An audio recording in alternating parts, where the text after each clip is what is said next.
So, ladies and gentlemen, in my first speech, I laid out the state of the problem. And now I'd like to lay out some solutions that go beyond nutritionism. I would argue that it's time to stop medicalizing the diet problem. So what might be the solution? What might a more ecological or cultural approach to this problem recommend? How could we escape from nutritionism to cast off the heavy burden that it has placed upon us? To move away from the deleterious effects of the modern diet? In theory, nothing could be more simple. We just have to stop thinking and stop eating that way. But in practice, this is somewhat harder to do. We have to bear in mind the food environment that we inhabit and all of the inputs surrounding us. But I do think that solutions are possible. And so I'd like to lay out a few flagrantly unscientific ideas, a few rules of thumb that I've picked up over the years of my own nutritional odyssey, and see if they might point us in the right direction. First and foremost, eat food. I'm coming back to this word food, and it's very important. Now we're pretty confused. And so saying to eat food is definitely easier said than done. I'm going to give you a simple rule for what I mean by food. If your great-great-great-grandmother would not have recognized it as food, then don't eat it. Now, I can't just say your mother or your grandmother, or maybe even your great-grandmothers, depending on your age. We need to go back quite a few generations, because our moms and our grandmas are just as confused as we are at this point. There are many, many things in the supermarket that your ancestors would not recognize as food, like a breakfast cereal bar or non-dairy creamer. Stay away from these things. Second, avoid food products that come bearing health claims, because they're likely to be heavily processed, and these health claims are often dubious at best. Just recall that margarine, perhaps the first industrial food that claimed that it was good for your health, that it was more healthful than the traditional food it was replacing, butter, turned out to give people heart attacks. And when any company like, Kellogg's can come along and boast about its healthy heart strawberry vanilla cereal bars, it's clear that health claims are hopelessly compromised. Interestingly, the American Heart Association actually charges companies to endorse their foods. So don't take what I might call the silence of the yams as a sign that these products, these yams, have nothing valuable to contribute when it comes to food and to health. Third, avoid food products, especially those products that have ingredients that are either unfamiliar, unpronounceable, or more than 5 in number. And of course, avoid products with high fructose corn syrup. Now, none of these characteristics, of food being unfamiliar or an ingredient being unpronounceable or having more than 5 ingredients in a food, is in and of itself harmful. But the issue here is that all of these conditions are reliable markers of the fact that a food might indeed have been highly processed. Guideline number 4. Get out of the supermarket whenever you can. Leave the supermarket behind. Because if you go to the farmer's market, you're not going to be finding any high fructose corn syrup. And you're also not going to be finding any food that was harvested long ago and far away. What you will find are foods that were picked at the peak of their nutritional quality fresh, whole foods, precisely the kind of food that your great-great-great-grandmother would have recognized as food. Rule 5. Pay more, eat less.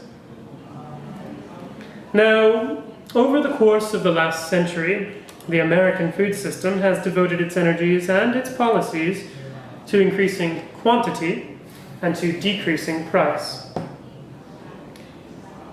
They have not, however, focused on improving quality. There's no escaping the fact that better food, whether we're measuring it by taste or nutritional quality, which often correspond, actually costs more. Because better food has been grown or raised less intensively, it has been grown or raised with more care. Now, I do admit that not everybody can afford to eat well in America, and frankly, that's shameful. But most of us can, because if you compare the dietary habits, the spending habits rather, of Americans with the spending habits of those living in other countries, you'll see that on average, Americans are spending less than 10% of their income on food. That's down from 24% in 1947. In fact, Americans are spending less of their income on food than the inhabitants of any other nation. And those of us who can afford to eat well should eat well. Because paying more for food that's well grown in good soil, and I say good soil regardless of whether it's organic or not, I'm not going to go into that debate, will contribute not only to your health, because it reduces your exposure to pesticides, but also to the health of other people who themselves cannot afford these kinds of food. Now by this I'm referring to those who don't have as much money and have to get their food products from farms that are downstream of these other farms. If there's no pesticides in Farm A, then Farm B is likely not to be contaminated by that. Now, I'm well aware of the fact that eat less is perhaps the most unwelcome piece of advice that I could give you. But the scientific data, the scientific evidence is clear. We need to eat less than we're eating.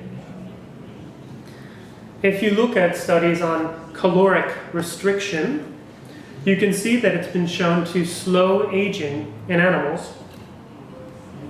And some researchers argue that it offers the single strongest link between diet and cancer prevention. Really, what's important is moderation. Now, I'll mention a small group, a group in fact that I was not familiar with. The Okinawans. The Okinawans are one of the longest lived people on Earth. And they have a very simple principle, a principle they call hara hachi bu. Eat until you are 80% full. That means that you're thinking about quality less than about quantity. And frankly, the better the quality of the food that you eat, the less quantity you need to feel satisfied. Quite simply, as everyone living here in Spain knows, not all tomatoes are created equally. Now this brings me to my sixth point. Eat mostly plants, especially leaves. Now scientists might disagree about what's so good about plants. Is it the antioxidants? Is it the fiber? Is it the omega-3s? But they do agree about one thing. They're probably really good for you. And they certainly can't hurt. And if you're eating a plant-based diet, then you'll be consuming far fewer calories, since most plant foods, with the exception of seeds, are less energy dense than the other things that you might eat. In general, vegetarians are healthier than carnivores. But a very, very interesting fact here is that near vegetarians, the so-called flexitarians, are just as healthy as vegetarians. So I think that Thomas Jefferson was really onto something when he advised that meat should be seen more as a flavoring than as a food in and of itself. Point 7. My 7th point is that we should be eating more like the French, or the Japanese, or the Italians, or the Greeks, because we can set aside all of the confounds, as they're called in scientific research. The truth of the matter is that people who are eating according to the rules of a traditional diet are generally healthier than we are. Any traditional diet is fine. It doesn't frankly matter which one you choose. Because if it weren't a healthy diet, then it wouldn't still be around today. That is, the people who follow this diet wouldn't be around today. Pardon me for my small technical glitch here. I'll be back with this in a moment. So, the truth of it, of the matter, is we need to pay attention to how cultures are eating and to what they're eating. Now, when you think about the French, it seems a little strange. There might be a paradox here, because they're eating a lot of saturated fats and a lot of alcohol. You might say, what's going on here? I think it's less about the foods that they're eating than about the habits. They're eating small portions, they're not coming and having seconds, and they're having communal meals, coming together for their meals. They're taking real pleasure in eating, and that is truly important. So let culture be your guide, not science, not nutritionism, just what people have been doing for centuries. Point 8, cook. Simple, one word, cook.